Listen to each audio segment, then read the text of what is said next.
నమస్తే, నేను మీ doctor Shivani, Kyra integrated hospital నుండి. యంగ్గా ఉండడానికి కొన్ని టిప్స్ చెప్తాను. ఇంతకుముందు ఓన్లీ ఫీమేల్స్ యంగ్గా ఉండాలనుకునే వాళ్ళు ఈ మధ్య మెన్ కూడా అనుకుంటున్నారు. So it made me to make this video. First thing is early morning లేవగానే sunrise and evening sunshine, ఈ రెండు చాలా ఇంపార్టెంట్ అండి. ఈ రెండు మీరు చూడాలి. డైలీ సన్ రైజ్ అయ్యేటప్పుడు ఒక 5 minutes అండ్ ఈవినింగ్ ఒక 5 minutes mandatory. Second thing, daily water తాగడం చాలా ఇంపార్టెంట్. కొన్ని కాదు, plenty of water, at least 2 to 4 liters of water is mandatory for you.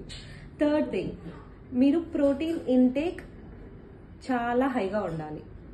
Fourth thing వచ్చేసి మీరు ఫ్రూట్స్ అండ్ వెజిటబుల్స్ తినాలి. ఫ్రూట్స్ అండ్ వెజిటబుల్స్ ఒక మీల్ గా తింటారా, లేకపోతే 2 servings of fruits and 3 servings of vegetables తింటారా అనేది మీ ఇష్టం. ఫిఫ్త్ థింగ్ వచ్చేసి meditation every day is mandatory. At least 10 minutes of meditation should help you to be healthy. Sixth thing, sleep. 8 hours of sleep is mandatory. Thank you.